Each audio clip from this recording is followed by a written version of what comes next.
Hello and welcome to Our Time.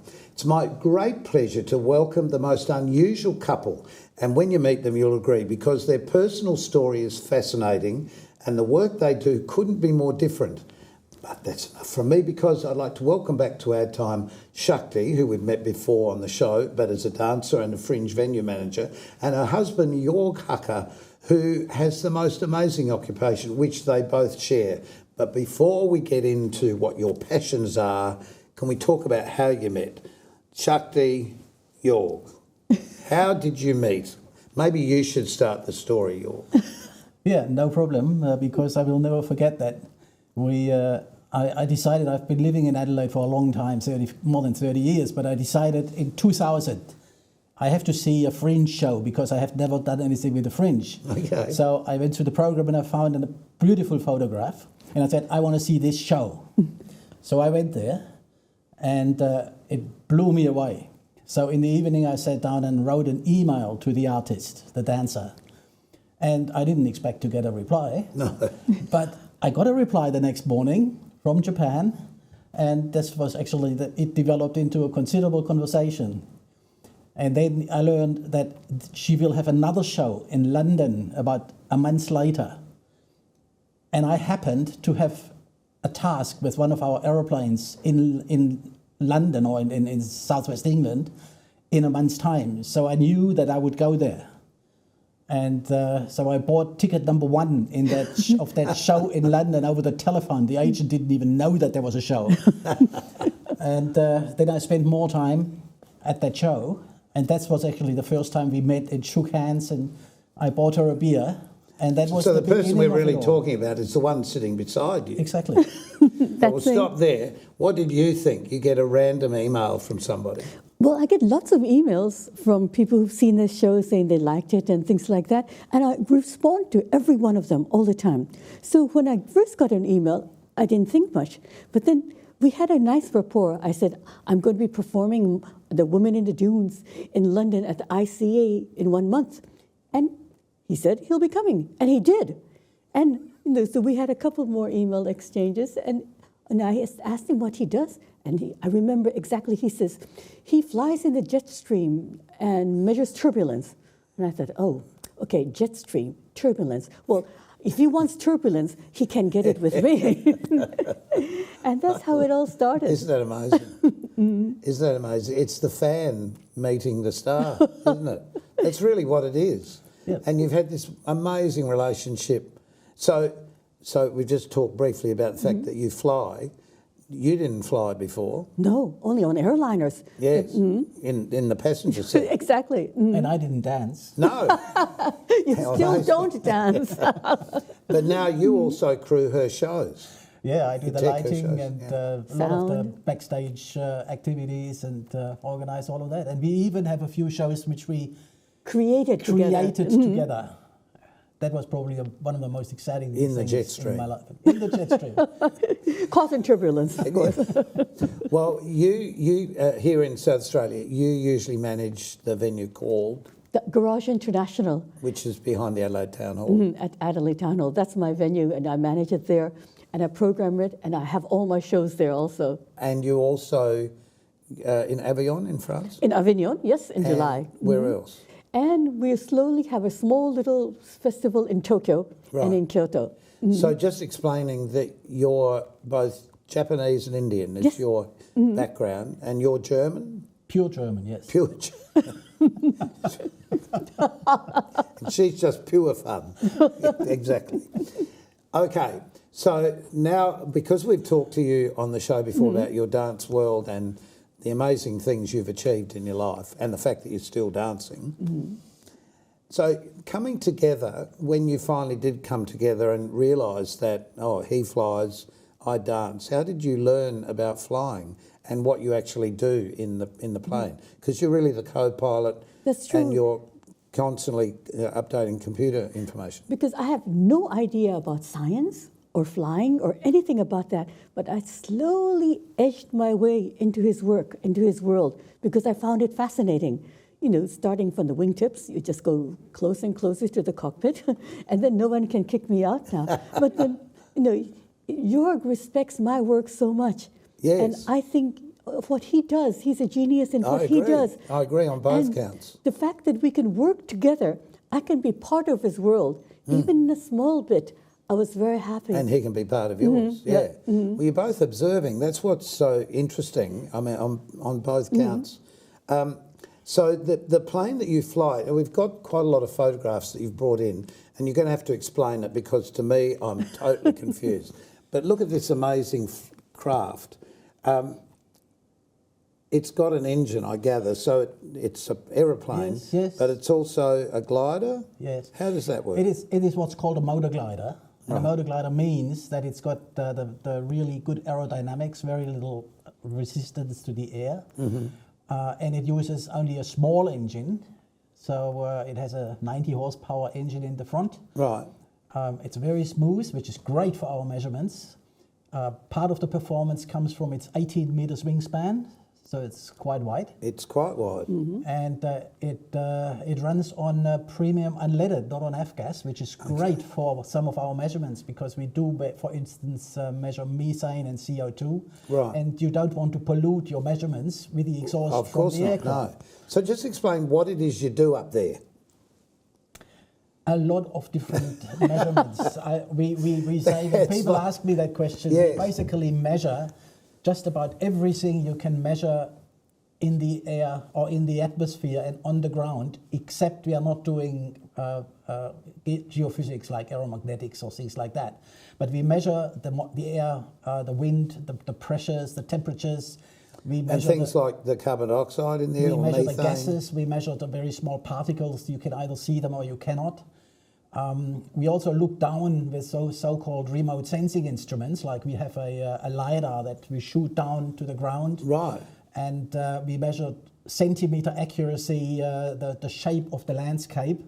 We measure the trees, and there's great methods with this LiDAR instrument. You see the forest when you fly over it. Yes. You look at the forest, But and then you can take this forest away and see what's underneath. And I mean, we are not in Central America, where people surely know that they have discovered with that way Inca structures and all of this. Yeah. But we've done something Well, we similar. see all that, but we don't see that here. Yeah, we do something similar. We did that on Cape York Peninsula, near Lockhart River, where we flew over a very dense rainforest. And then we sat in the kitchen of that research base where we were. And very quickly I removed the forests there. And everybody said, "What is this?" And we saw that there is lots of 2-3 meter high mounds of birds on the ground. Really? And then we found other things. We found remnants of gold diggings from the 20s or 1910s. And from World War I and II, where there was a lot of stuff happening under the trees. Nobody had the faintest idea Nobody knew it was there. that was there. So we went there, made our way through the rainforest, and it's there. How But nobody had extraordinary. any idea. See, we don't know about the fact that we don't know these things. Did you know any of this? No, but I know how to work the LiDAR. I've seen this. Oh, well, now this is a perfect example. So this shot, just explain it, because I know what it is. But Yeah, you in can very explain short it. words, I mean, what you see is underneath these dots is dinosaur footprints. And it's probably well known that near Broome there is lots of dinosaur footprints on the beach, in the rocks. And I saw that when that was presented in Catalyst in the ABC. And I rang the guy, the scientist, and said, well, I mean, you can find more if we work together and we fly over this and shoot down with our LiDAR and with high-resolution cameras. And this is actually that's what it is. What it is. Yes. Because you can see... The colourful one is a 3D image of one of the dinosaur footprints. And the top little diagram is you can see that this footprint is about 25 centimetres deep. From the aircraft, I see. you measure I that get it now. from Yeah, yeah. 100 or 200 metres altitude. Right. That this is the shape of it. And How this was a extraordinary. spectacular flying task, because most of these footprints are exposed at low tide, at the lowest tide. And the lowest tide happens either in the early morning or the relatively late evening, which means the sun is very low and the moon is just coming up, the full moon. That's when you get the lowest tides. Right. So we flew at about 100 meters. We had a special permit up and down the beach in Broome with the sun just settling down and the moon coming up. It doesn't get any better than that. It's been in heaven, really, isn't it? It doesn't get much better than that. How's this affected you, finding all this sort of stuff? Because you've lived a physical life, Yes. so to speak. You know, it's all about what the body can do. And this is so cerebral, I guess. But then, in a sense, it isn't, because you go, it's very similar to running a theatre, because you go to the most remote parts. I mean, we don't go to Sydney or Melbourne. We do that too, but we go to the most remote parts of Australia. And there you hang the cables, you set up everything, you try to get the jerry cans and refuel the plane, and you take off. And it's not just letting the instruments work on their own. There has to be human input. Yes. And you have to fly in the right place. You have to press the right buttons at the right time. And you need the right light. Like in theatre, Yes, lighting quite. is important. But Very important. even for science, I realized, for data, the lighting is just as important. The sun and the moon. So it's another form of art. You are doing things. And if you go into the places that we've been going to, you don't stay still. I mean, from the car to the airplane is almost a kilometer sometimes. So you keep walking back and forth. There's a lot of movement. And have you tried pushing an airplane? It's heavy. Well, it's lucky it's the type of plane that it is. Look, just I'm being mind-boggled here with this information because I think it's amazing. But we're going to take a short break and we'll be back in just a minute.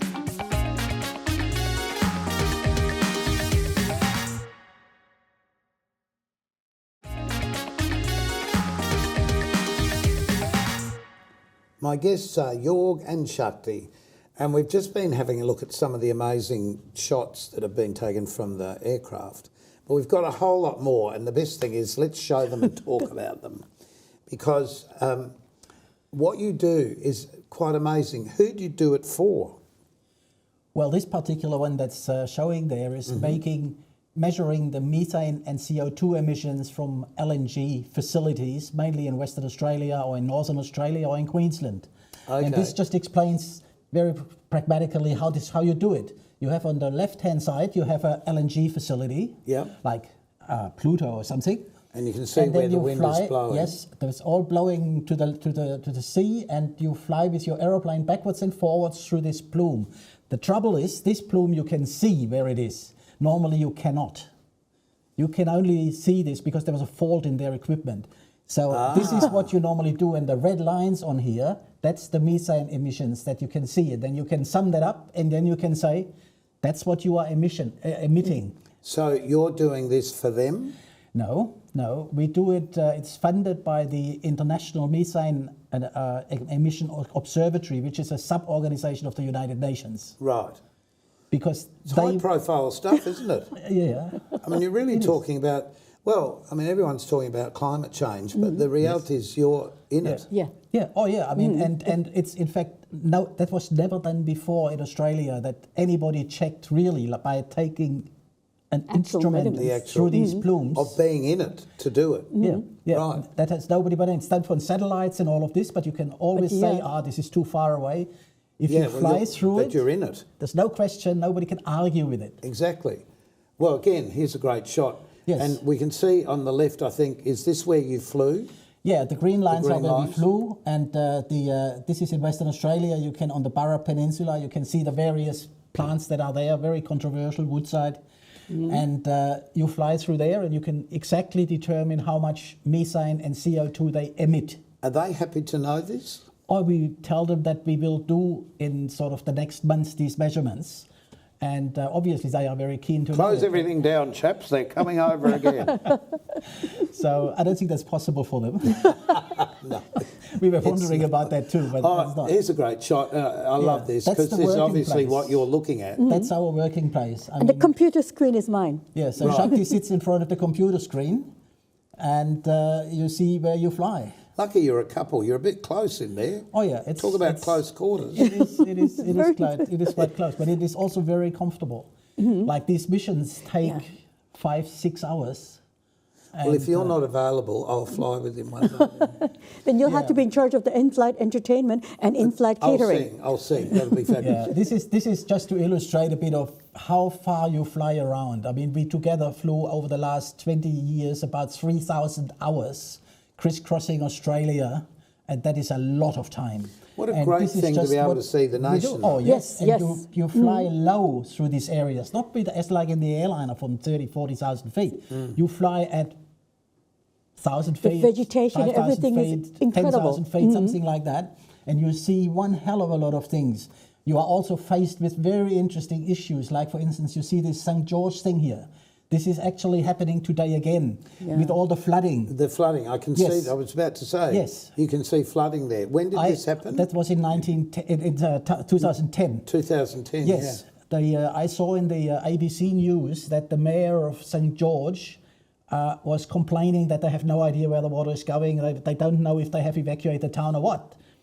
And I rang her and said, well, if you want, I can come up from Adelaide with my aeroplane, fly around and do that and give you the data the next day, and you can then within centimeters know where your water is. And it doesn't cost you anything. We just did that for them because we wanted to help. That's brilliant. I mean, the technology, apart from the technology side of it, the fact that we have light aircraft that can actually do that. Now, all the flights around Australia, because of your artistic endeavours, you're able to turn this into a performance. Yes, Just exactly. Explain. Because we used to fly from Adelaide to West Australia often and past the Nullarbor, along the Nullarbor cliffs. And Jorg told me the story. There's a legend called the Nullarbor nymph. He told me about the story, the hoax, how it started in a pub in Seduna. I know the girl who did that, actually. And then I thought, my goodness, that's what a fantastic thing to put on a stage. What a fantastic show it will. The Nullarbor nymph, she runs. That's what started it. And I saw the road, I saw the images, I saw the cliff. And I said, Jorg, we're going to do the Nullarbor nymph. And this image here was our show we did in Japan. In the Kyoto Prefectural Arts Theatre. And there's another shot here of Melbourne that you. Yes. This one Yep. here. Yeah. Shortly before that show, we had a task in Melbourne to measure the shape of the buildings. So we flew with our aeroplanes, basically at the height of the top of these towers across Melbourne, crisscrossing, shooting our laser into the city, and then this is what because the result Nullarbor is. nymph was also, I said, it's a Nullarbor nymph past, which was the Nullarbor rose, Nullarbor nymph present, which is this Melbourne CBD, and Nullarbor nymph future. The nymph goes digital. Amazing. So in the show, we rotate this on a big screen behind on the stage. Yeah. It rotates around. Well, the next shot is interesting because it's just you two standing in front of the plane, which sort of gives you a real concept of the size of it. Yes. I think this is on York Peninsula.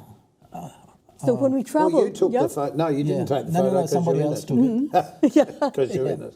Yeah, Exactly. I'm not 100% sure. It's probably there. Yeah, Lockhart River. Well, how did today. you Probably get look into out this, of Jorg? How did you end up flying?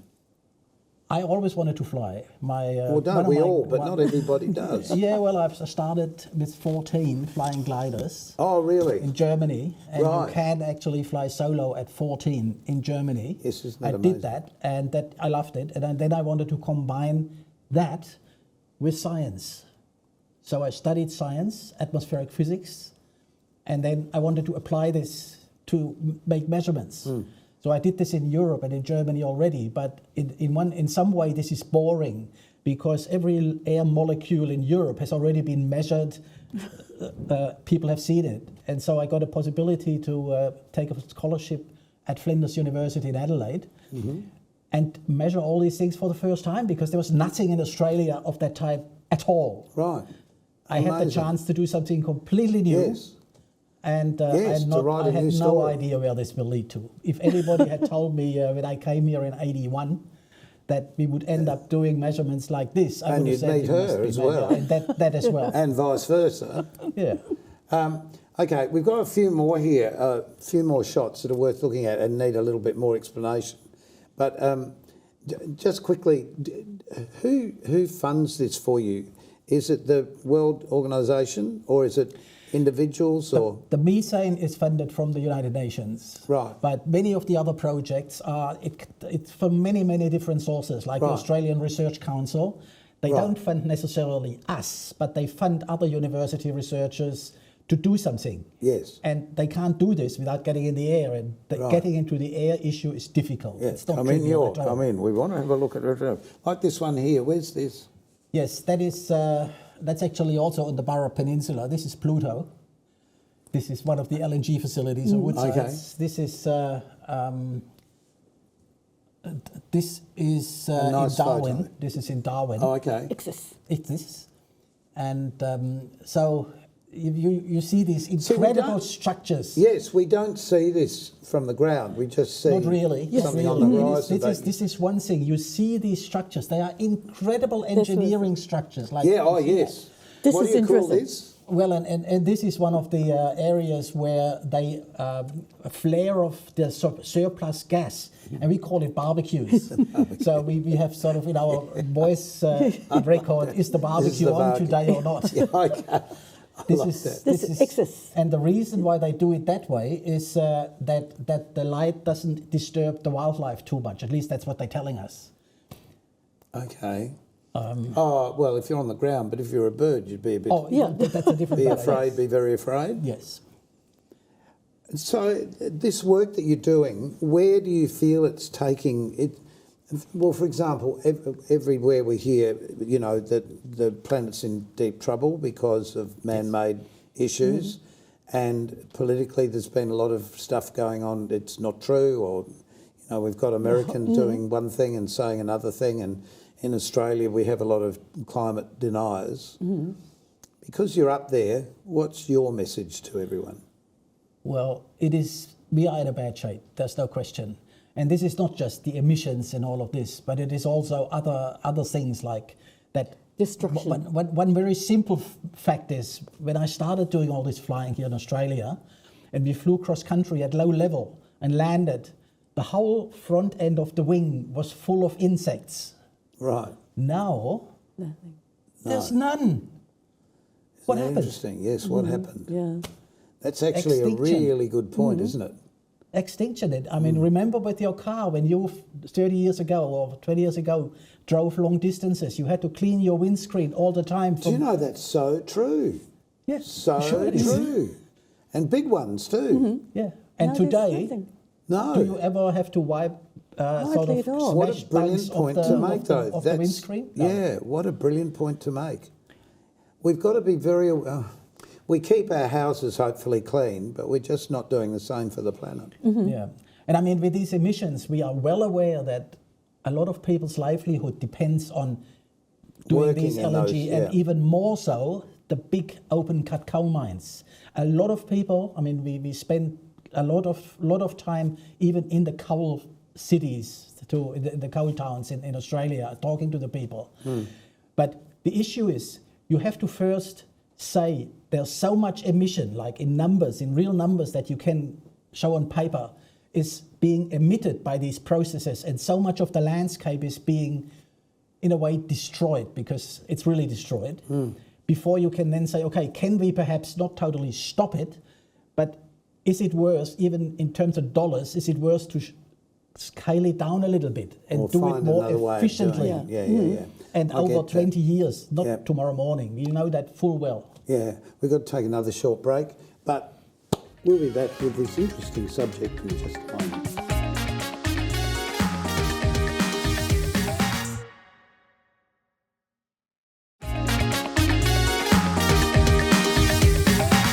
Jorg, Hacker and Shakti have been my guests.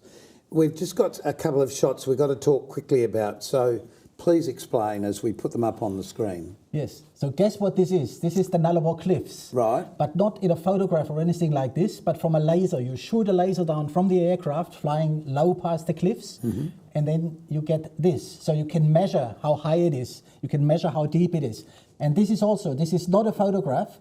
It is taken by flying along the cliffs at slow speed, and shooting the lasers all the time this way. And then you get 200 kilometers or 120 kilometers of Nullarbor Cliffs in one big image, 120 kilometers long. Yep.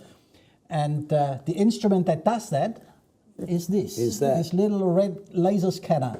And why did we do that? Not because anybody paid us for this or things like that. We had to ferry the aircraft from Adelaide to Western Australia to do a job there.